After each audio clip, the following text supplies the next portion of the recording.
Hey guys, I just wanted to come on here and make a quick word. So I'm pretty sure I have COVID. That's out the window. So my point in my message is that, one minute, I need to breathe. God is not the author of confusion. He does not create chaos. He does not create confusion. He does not create strife. He doesn't create anger. God is not the author of confusion. Now, God has the capability to express those types of emotions. God's a jealous God. He doesn't like certain things, and he makes it known what he doesn't like and does like, and he has specific boundaries on what he has set for. I like this, don't like this, and he has it set in stone and doesn't maneuver those boundaries for anybody. So let's say you want to go into the kingdom of heaven, but you crossed one of God's boundaries and didn't ask for forgiveness. Well, God doesn't, okay, for you, I'm gonna let you do this because of this.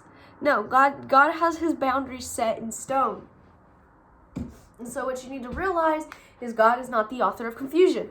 God, what he wants and his will is already set for you. So you cannot go around trying to do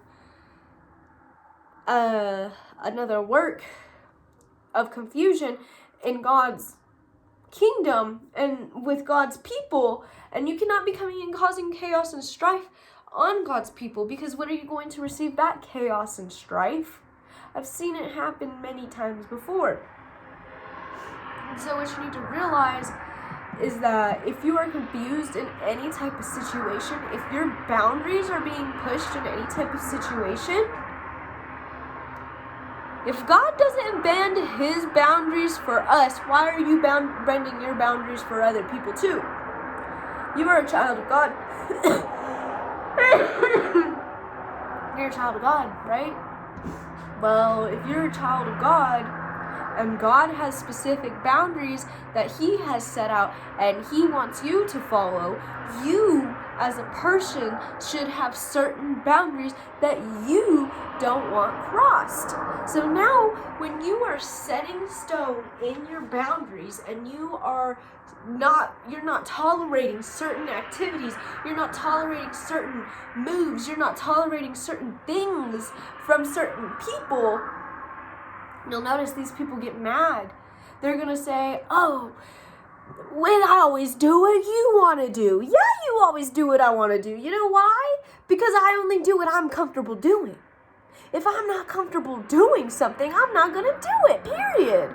So don't try to make me feel guilty, because you as a person, I'm not saying you as a person, this is me talking, and this is what you need to tell somebody else.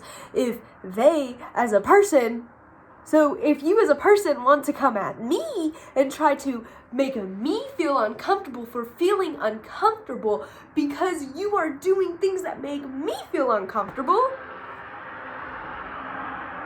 what, you want me to just be uncomfortable, being uncomfortable? No, I'm not going to be uncomfortable. I'm not going to be uncomfortable because God is not the author of confusion. God will not let you be in a moment of no peace, in a moment of not having a sound mind, in a moment of just having confusion if it was from him.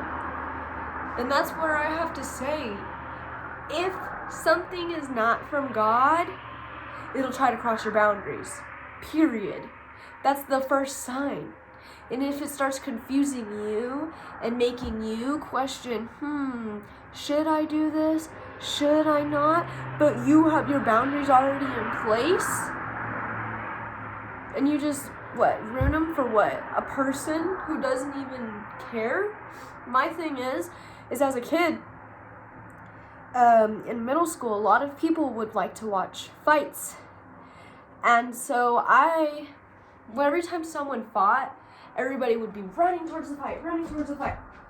this is me. I'd always just walk as far away from the fight as possible. Everyone would be over there. The whole school would be running towards that. I'd just be sitting over here trying to stay away from it as possible because I don't want to get in the chaos. I don't want to get in the confusion. I don't want to be in that area where things can happen and I can find myself the next person getting into drama or something. Why? Because I'm confusing and conflicting and conversing with people who are interested in chaos and confusion. And so, as I got older, I started being the person that walks towards the fights. But who was the person that was standing over here? Who was the person that was standing watching everybody go through chaos and confusion? That's my question. Who was it? Who was it? Because at the end of the day, that's the person that was the most wise. That was the person that I wanted to be around. That's the person I should have stayed being.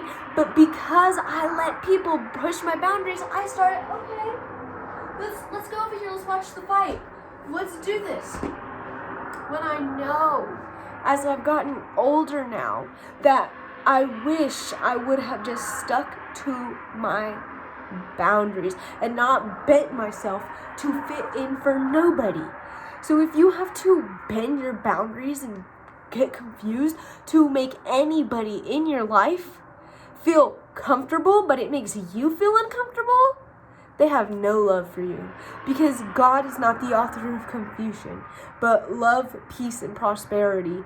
And what is love? You can go to 1 Corinthians 13. Love is patient. Love is kind. Love isn't self-seeking. Love isn't rude. Love isn't easily angered. Love, literally, all of those things have nothing to do with confusion.